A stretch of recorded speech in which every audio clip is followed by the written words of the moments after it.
These are the best cold weather or winter knots that I know because you don't have to take your mitts off in order to tie them. This one cinches right down to your object, so it's a cinching knot, and it's really good for tarp ridge lines. The best part is you don't have to take your mitts off and freeze your fingers to undo them. You just pull the tag end and the whole thing comes loose. This one's called the Siberian or Evenk Hitch. This second knot isn't as well known as the Siberian Hitch, but it's extremely useful. It could still be tied with your big gloves on, but the difference is this one creates a fixed loop, whereas the Siberian Hitch created one that cinched right up to your object.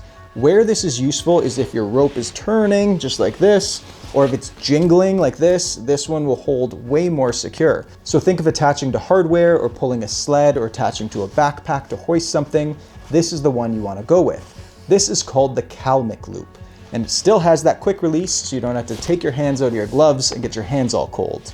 Now, both of these knots are phenomenal, so let's learn how to tie them. Let's start with the Siberian Hitch. This is the one that cinches down around your objects and is best for tarps and ridge lines. Start by wrapping around your poster object and holding the free end with one hand, and with your other hand, just place that underneath both lines. We'll now wrap that hand in a counterclockwise motion so the rope finishes facing you on the top. Now twist that hand so it's facing forward, away from you, and even with big gloves on, you'll be able to pinch like this. So go over the top and pinch the middle part of that tag end to pull it through. Now just hold that pinch and pull that main line, and that knot will cinch up into the shape of a slipped figure 8. Now you could let go and just pull the main line, and that'll cinch right to your object. Your finished hitch should look something like this, and now you could pull on it all you want and your knot will hold nice and secure. And when you're ready to, just pull that tag end and the whole thing releases. Now our second one is the non-cinching Kalmyk Loop, and it's more meant for multi-directional pulls and still has the quick release. Start by going around your object and grabbing with your left hand this time and turning your hand over so it's facing away from you. Now we do the same counterclockwise wrap as the Siberian Hitch, and once it's wrapped you could take your right hand and pinch that tag end.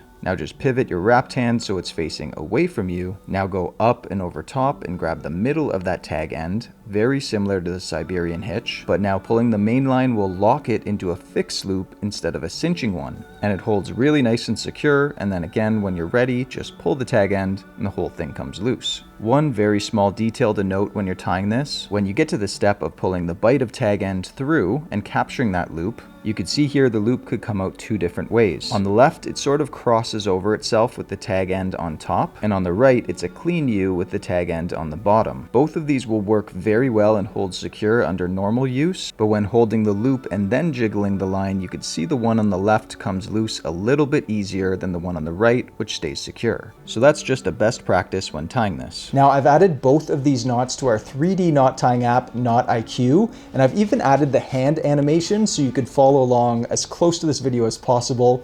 I'll leave the link to that app in the comments below. It's a great way to support the channel and get a great app in return. And if you already have the app, thank you for your support. I'm your friend DJ from the Bare Essentials, and thanks for stopping by.